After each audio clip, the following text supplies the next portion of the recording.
Salam sejahtera bagi kita semua. Hai, aku Fafa, staf bidang perumahan di Sprakim Provinsi Jawa Tengah. Selamat datang di podcast Jateng, Omah Jateng. Buat series kali ini, kita mau membahas replikasi kegiatan penyediaan perumahan untuk masyarakat kurang mampu di Kabupaten Brebes. Dan saat ini udah hadir bersama kita, Pak Irfan selaku subkoordinator bidang perumahan rakyat Dinperwaskim Kabupaten Brebes. Juga ada dengan Pak Saifullah selaku Ketua Pokmas dan juga Pak Ato atau yang akrab disebut Bang Ato ya dari perwakilan anggota Pagoyangan Komunitas Pagoyangan Bersemi. Oke, ini mungkin langsung aja nih. Yang pertama, mungkin bisa dikenalin dulu nih Pak Irfan. Dinperwaskim Kabupaten Brebes itu siapa dan bergerak di bidang apa? Makasih Mas Fawa. Dinperwaskim Kabupaten Brebes itu Dinas Perumahan Rakyat dan Kawasan Permukiman. Itu satu terdiri dari dua bidang perumahan rakyat dan kawasan permukiman dan bidang kawasan permukiman. Untuk layanan kami itu yang pertama adalah satu pemenuhan SPM perumahan, itu yang rumah terdampak bencana dan relokasi ke pemerintah, pemenuhan backlog perumahan bagi rakyat miskin, yang ketiga peningkatan kualitas, terus pemenuhan PSU perumahan, dan yang terakhir adalah pemenuhan kebutuhan untuk pembuatan set plan perumahan. Di kawasan permukiman bidangnya itu nanti ada pemenuhan untuk sanitasi, banyak di sanitasi. Yang ketiga adalah pertanahan, yaitu untuk aset tanah pemerintah Kabupaten Brebes. Mungkin itu untuk Dinas Perumahan Rakyat dan Kawasan Permukiman Kabupaten Brebes. Dari Dinperwaskim tadi sendiri, itu berarti kan sama Disprakim Provinsi itu sudah menjalin kerjasama nih dari tahun 2018 tahun 2019 ya 2018 betul, itu dari tahun 2018. Kira-kira nih perannya apa aja yang dapat diberikan dari Dinperwaskim kepada Disprakim Provinsi? Jadi gini Pak, untuk 2018 kita sudah mulai bekerjasama khususnya untuk Banqi Pemdes RTLH. Itu karena tidak mungkin Disprakim akan turun ke desa di Kabupaten Brebes dan desa di seluruh Jawa Tengah lah. Iya, sebagai kepanjangan tangannya adalah Dinperwaskim di Kabupaten kami Brebes. Kita sudah menjalin kerjasama. Fungsi kita adalah satu menjembatani dan memfasilitasi kepentingan Disprakim Provinsi yang bisa kita jembatani ke pemerintah desa. Gitu. Dalam rangka peningkatan kualitas bansosnya. Tapi kerjasama tidak hanya itu Pak, Mas Fafa. Kita sudah merintis 2019 dengan rintisan pembangunan perumahan berbasis komunitas. Tidak hanya mandiri tapi komunitas juga. Nah ini kita sudah merintis dan dirintis juga pembangunan backlog mandiri juga 2019 juga di Desa Bojong. Itu sudah kita rintis sejak awal. Jadi memang luar biasa dan sampai sekarang rintisannya yang kita jalin kerjasama dengan Disprakim Provinsi juga luar biasa. Dari backlog, dari RTLH, dari pembangunan relokasi pemerintah, pembangunan untuk relokasi korban bencana, luar biasa. Pokoknya banyak jalan. Komplit. Buat pencapaiannya sendiri nih Pak, kira-kira yang udah jadi atau udah matang dari rencana-rencana tadi. Awalnya kan semuanya bermula dari rencana ya pasti. Dari yang sudah matang tuh ada apa aja nih Pak? Jadi gini, yang udah matang itu kita rintis sejak tahun 2019. Sejak awal COVID, belum COVID kita rintis itu perumahan berbasis komunitas di Pagoyangan Bersemi, Mas Bapak. Pagoyangan Bersemi? Ya. Bapak-bapak ya? Nah, ini ada bapak-bapaknya nanti lebih detail mereka. Itu 2019 dan realisasi itu pembangunan 21 unit 9 unit, 30 unit. Dan banyak lagi yang kita capai 2023 khususnya ini. Kita 2022 itu awal bencana. COVID tidak ada bencana, setelah COVID bencana luar biasa. Nah ini kita bekerja sama lagi dengan Disprakim, berkolaborasi lagi. Pemenuhan rumah dari Disprakim. Tanah dari masyarakat sendiri. Tuku lemah oleh lemah itu. Jadi itu. Tapi pemenuhan PSU kita penuhi dari Pemda, bahkan dari CSR. Kita libatkan Basis, Lazismu, dan Basnas.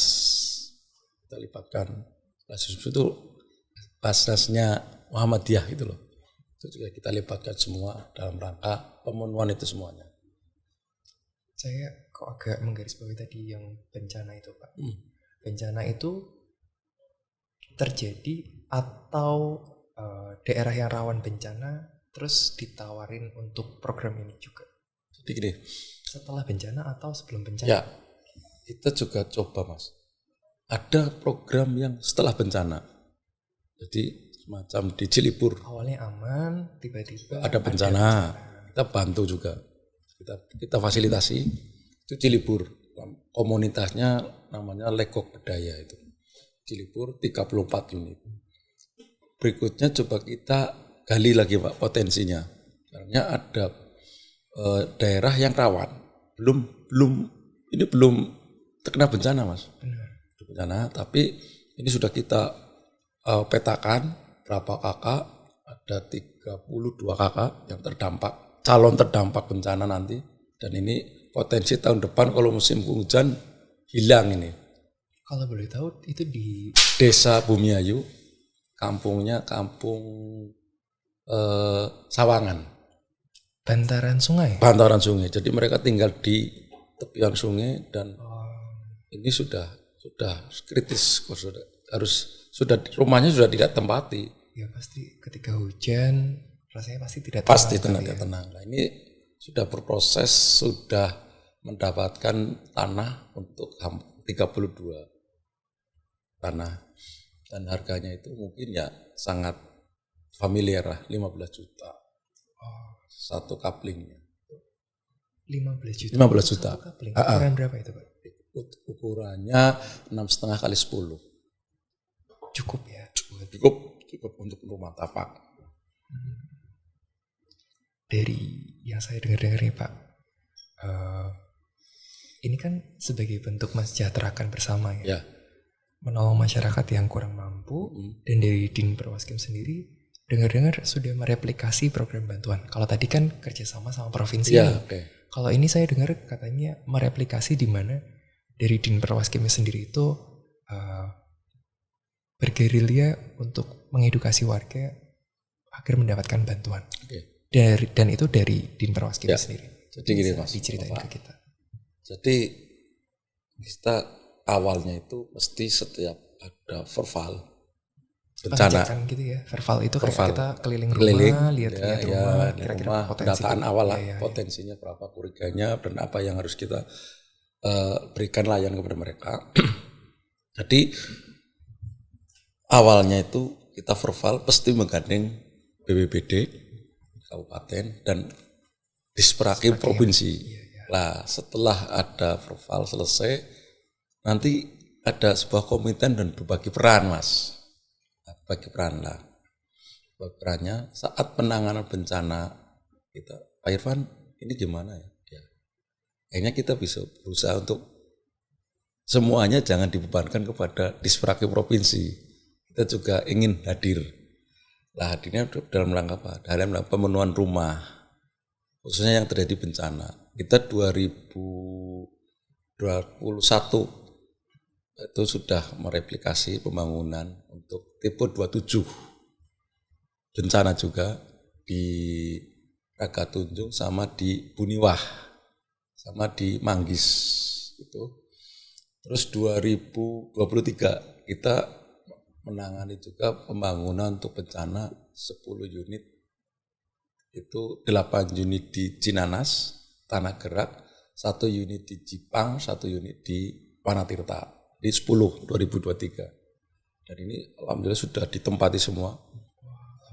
Sudah ditempati semua oleh ini, dan tapi ini juga keluar dari zona bahayanya. Jadi mereka punya tanah mandiri, daerah yang aman. Tapi kalau yang di daerah bahaya kita tidak ada banget. Karena pembangunan mesti kita menunggu rekomtek geologi. Boleh atau enggak, harus pindah ya harus pindah. Sedetail itu ya? Iya. Itu aman atau ya, itu kewenangannya di rekomtek geologi. Nah, kita menggandeng juga BPBD dalam hal rekomteknya ini nanti. Kita tidak bisa bangun tanpa ada rekomtek dulu dari geologi, karena ini bencana. Itu Mas Pak. Menarik, semoga berkah ya. Dan semoga berjalan lancar ya Pak ya. Amin. Terima kasih ya. Balik nih melalui pencapaian yang tadi Pak di komunitas Paguyuban Bersemi. Apa yang Pak Irfan kenang, apa yang Pak Irfan terbesit ketika mendengar komunitas Paguyuban Bersemi? Namanya aja udah bersemi. Okay. Apa yang Pak Irfan ingat kira-kira? Jadi gini, kita punya tantangan. Itu Pak Kadin kita, Pak Taryono, coba Pak Brebes bikin pembangunan perumahan berkomunitas 2019. Lah, kita bingung komunitas seperti apa.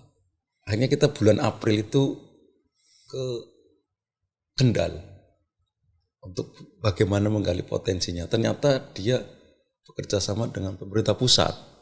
Nah kita, pemerintah pusat terlalu besar ini capaiannya, luasannya, anggotanya kan harus 50 unit. Kita punya potensinya, kalau 50 unit berat. Tapi cobalah, kita ingin punya komunitasnya seperti apa. Nah, sejak itulah kita berusaha sosialisasi tanggal 5 Oktober, hari TNI ya Mas. Itu kita sosialisasi awal 2019. Kita datangkan beberapa elemen. Ternyata ada 3 elemen yang bersungguh-sungguh. Salah satunya Paguyuban Bersemi yang bersungguh-sungguh. Nah, pencapaian itu tidak mudah karena kita harus lihat bener nggak ini orang mau mengikuti program kita. Kadang di saat seperti ini orang hanya inginnya terima bantuan Mas. Apalagi bantuan ini butuh swadaya. Butuh swadaya tapi yang dibantu, mohon maaf, MBR. Kan titik yang bertolak belakang. Berat. Satu sisi harus untuk berswadaya, saya lagi MBR. Belum punya rumah, harus punya rumah, harus punya tanah. Kan buat beli tanahnya sendiri aja pasti mahal. Pasti mahal. Harus bangun, harus berswadaya. Luar biasa ini. Jadi 2019 sampai 2 tahun cercaan luar biasa. Hal yang tidak mungkin ini. Dan apalagi 2019 itu bukannya waktu pandemi. Pandemi luar biasa itu kan. Mereka hanya saya kumpul. Ya, tapi ada ini gimana ya? Jadi jalan gak ya? Karena ini baru pertama kalinya dan belum pernah ada sebelumnya. Belum ada. Produk yang dihasilkan belum ada. Ada produk tapi kendal. Yang pure dibantu oleh semuanya oleh biayanya pusat. Nah ini harus digali lagi. Ini lewat provinsi. Nah ini kan ada beberapa yang harus kita temukan itu. Kita semangati bersama antara komunitas dan kita. Dan kalau provinsi sudah jelas siap membantu kalau beberapa litmus kriterianya terpenuhi kan itu. Tapi yang mencari titik temu mempenyelesaikan litmus kriteria kan dari Perkim kabupaten dan komunitas supaya ini syarat terpenuhi. Ini luar biasa Mas. Ini harus benar-benar semangat untuk memiliki rumahnya harus luar biasa dari komunitas. Nanti mungkin Mas Wafa bisa menggali potensi itu lewat Mas Saiful sama Bang Ato. Karena itu yang luar biasa. Mereka yang aktor utamanya. Tadi MBR, penghasilan rendah, harus berswadaya, harus punya tanah. Kan secara ilmu kan nggak mungkin. Tapi mereka mungkin lah, ini monggo nanti bisa digali dari berdua ini. Mungkin dari Pak Saifullah sama Bang Ato. Saya penasaran, ini pertama kalinya Bapak-bapak dengar tentang bantuan ini. Itu dari siapa Pak? Itu ya seperti yang disampaikan Pak Irfan tadi, dari Din Perwaskim Kabupaten Brebes mengadakan sosialisasi dan saya diundang dan saya hadir di sana. Awalnya saya diundang itu ya nggak tahu ini undangan apa gitu. Pokoknya judulnya perumahan ya udah. Saya semangat aja, pokoknya berangkatlah. Dan ya lumayan jauh kalau dari rumah ke kabupaten itu lumayan jauh, sekitar 1,5 jam. 1,5 jam. Sampai motor itu juga kalau pakai kendaraan sendiri. Itu karena karena waktu itu saya posisinya lagi ngontrak ya. Saya lagi ngontrak dari 2010. Ada program pembangunan perumahan berbasis komunitas. Saya juga belum tahu itu apa, pokoknya judulnya perumahan, udah saya berangkat. Mudah-mudahan dapat ilmu dari sana, dapat pengetahuan, dan alhamdulillah ya memang dapat. Kemudian saya pulang, saya ngobrol, diskusi sama teman-teman, ya istilahnya ngobrol santai lah, itu kan biasa nongkrong gitu lah. Kebetulan ini Bang Ato ini tinggalnya dulu masih ikut orang tua juga dan di depan rumah kontrakan saya, jadi ada depan tetanggaan gitu. Ya, tapi saya posisinya ngontrak, dia masih sama orang tua gitu. Saya ngobrol masalah ini, saya dapat info ada program pemerintah pembangunan perumahan, tapi syaratnya harus dalam satu hamparan gitu. Dalam satu hamparan, dan kebetulan saya dengar Bang Ato ini lagi dipercaya sama bosnya atau temannya sendiri ini untuk menjual lahan kaplingan. Kemudian saya tanya, itu masih enggak itu kaplingannya? Oh masih banyak. Kira-kira buat berapa unit itu? Ya kalau misalnya itu ya 25-30 mungkin masih ada. Berarti sudah lebih dari kapasitas syarat minimal ya? Tadi Iya, syarat minimal 20 kan? 20 waktu itu 20. Nah, kemudian dia juga sempat nanya, ini dari siapa kok? Siapa yang mau beli gitu? Siapa yang mau borong? Sudah pokoknya ada lah gitu. Nah, kemudian kita ngobrol lagi, kemudian waktu berjalan kita nyari anggota, ya. Nyari anggota itu ya caranya ada yang door to door, kita ke rumah-rumah warga.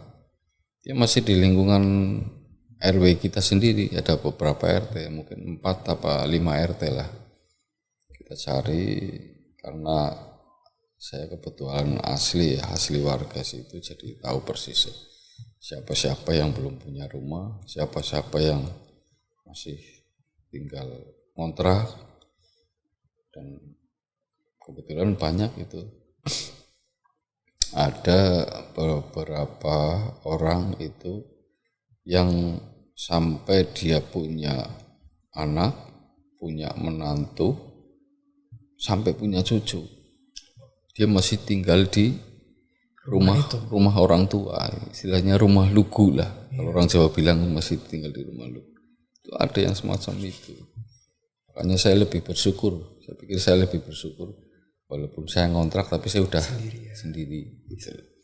Dan justru dari mereka itu saya juga pengen, jadi gini intinya, saya pengen punya rumah, ya mudah-mudahan ini dapat bantuan, tapi syaratnya yaitu saya tidak bisa sendiri, saya harus bawa teman-teman gitu.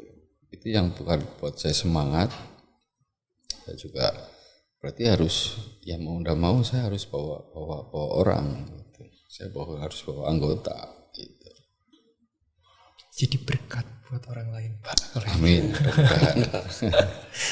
Waktu berarti kasusnya adalah senasib dalam artian sama-sama belum punya rumah. Mungkin ada yang kontrak tadi yang seperti Bapak ceritakan. Ada yang kontrak, ada yang masih menetap dengan orang tuanya.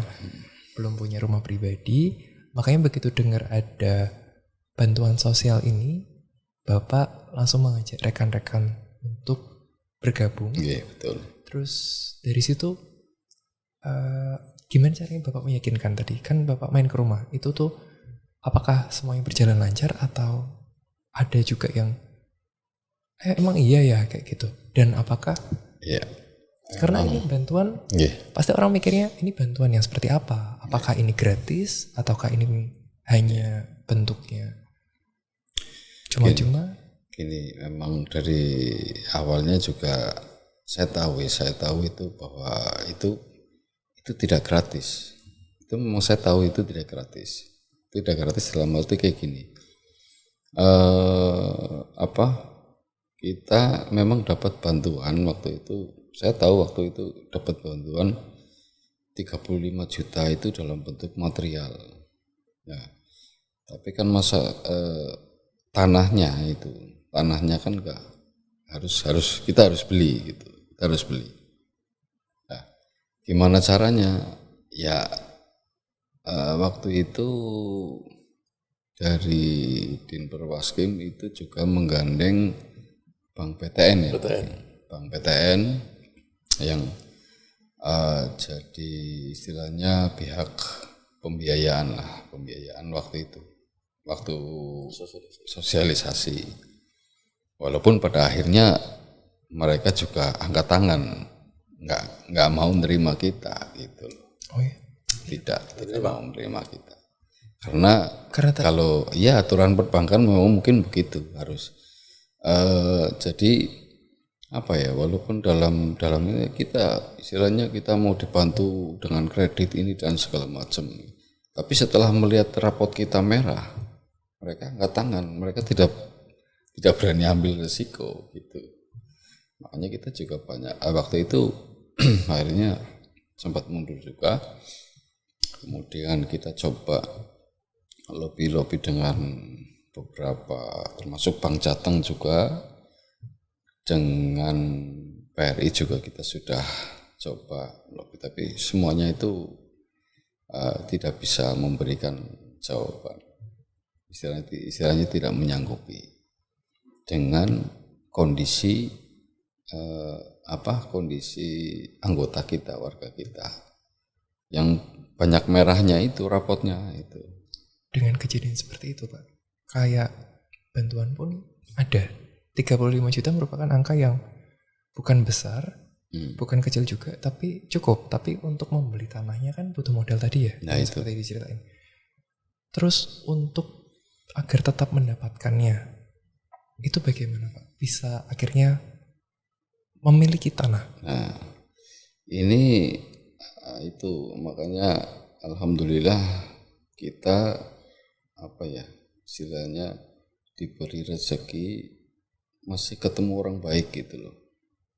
Jadi si pemilik tanah itu yang awalnya saya itu terus terang yang awalnya itu saya tanda tangan kontraknya itu sebenarnya pembiayaan ini nanti akan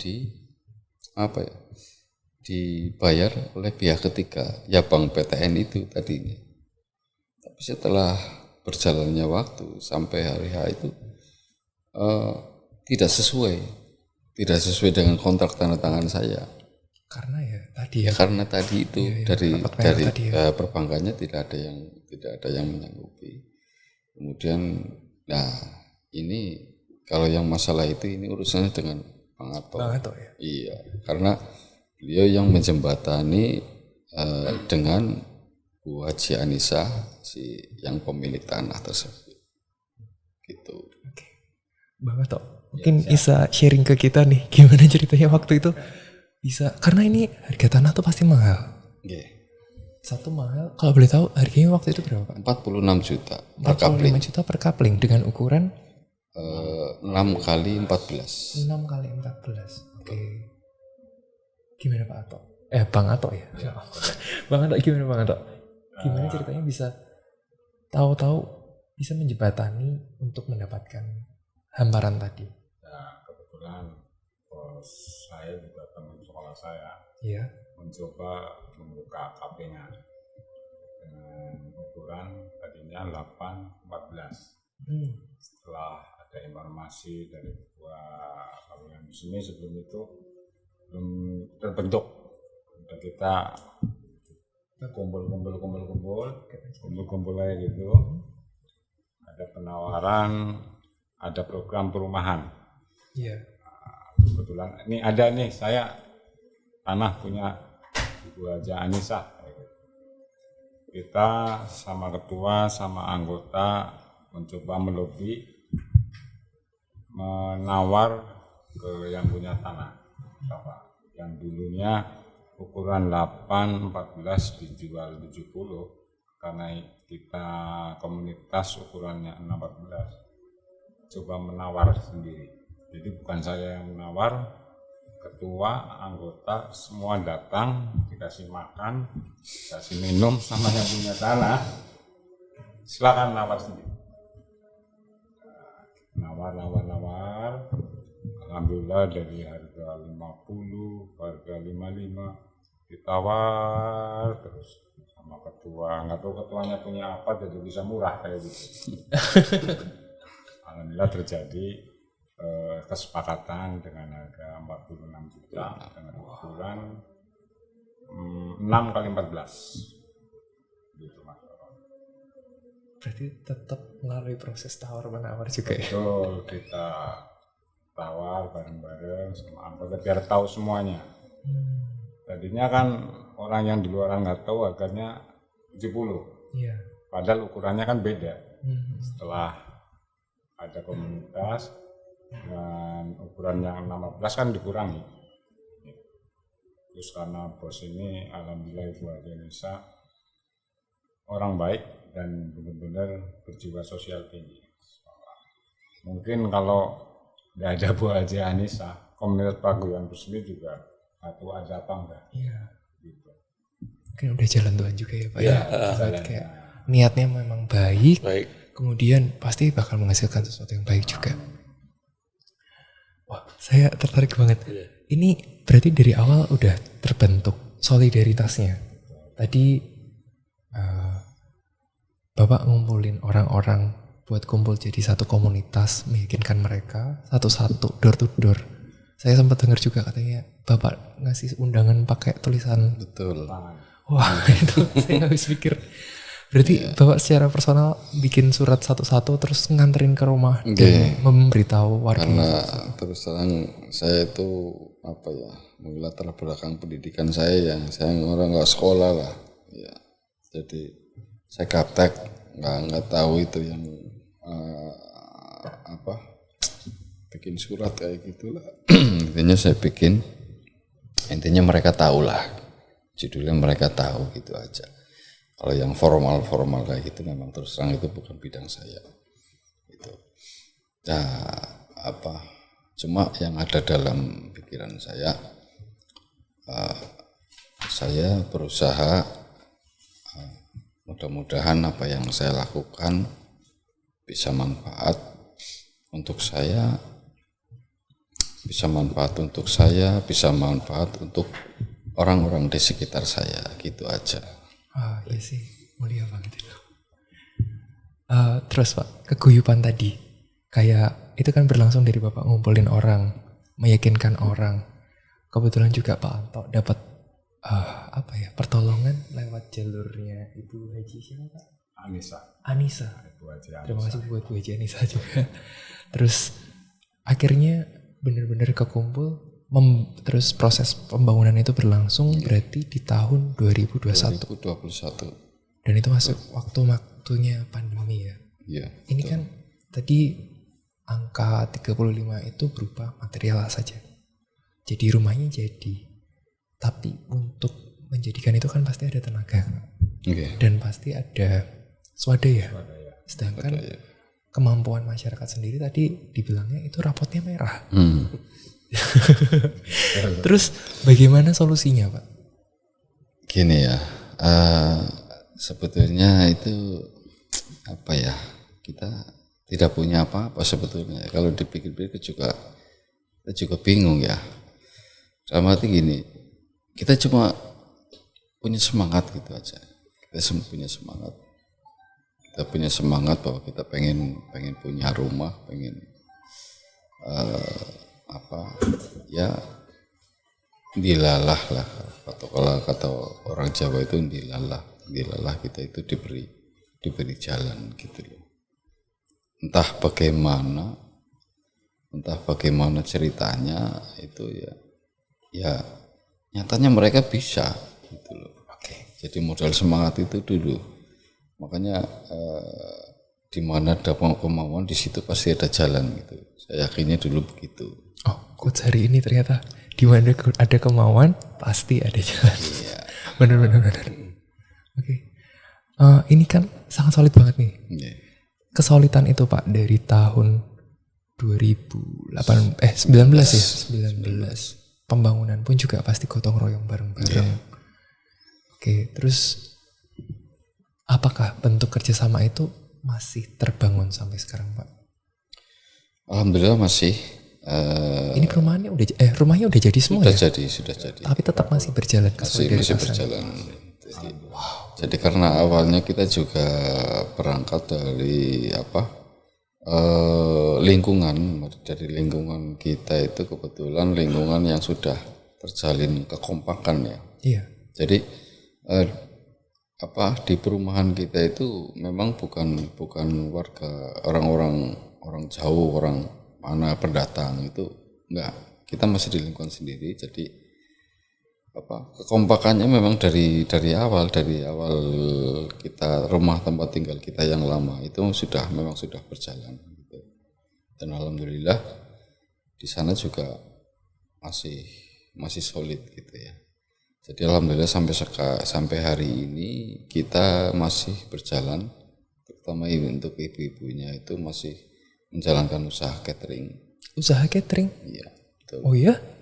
Usaha catering itu ibu-ibu beberapa atau emang satu perumahan itu? Ya, satu komunitas itu? Beberapa yang memang sempat yang memang bisa. Karena catering ini tiap hari. Tiap hari dan tidak boleh putus. Wah, itu jadi usaha tersendiri. Itu solid sekali.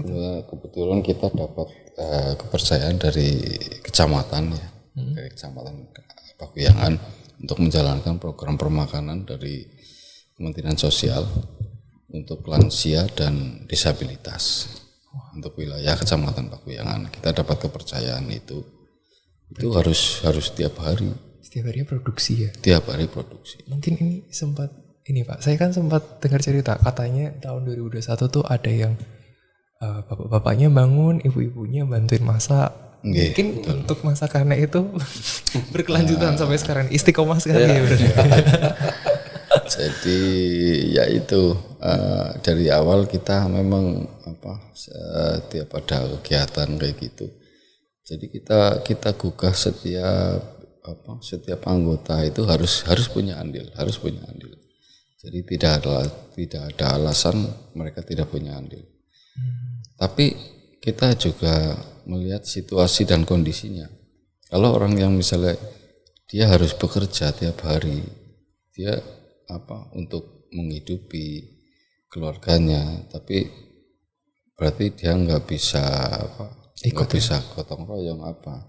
Ya mau jenengan mau nyumbang apa gitu. Jadi digugah dari masing-masing mereka itu harus tetap punya andil.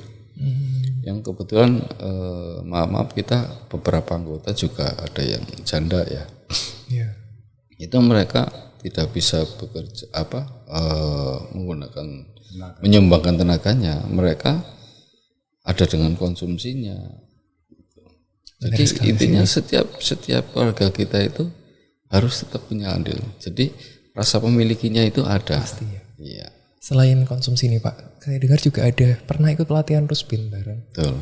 Dan katanya ada usaha untuk pembuatan Rusbin atau pemasangan ya? Itu kalau pemasangan kita sudah berjalan dari 2022, kita punya tim pemasangan. Tim pemasangan. Tim pemasangan Rusbin. Ya. Kita juga dapat ilmu ya dari pengalaman kita masang di rumah kita sendiri, akhirnya kita kalau di lingkungan sendiri kita itu cuma gotong royong, kalau di luar sana kita kerja lah, kerja nyari duit gitu. Dapat income. Alhamdulillah. Iya.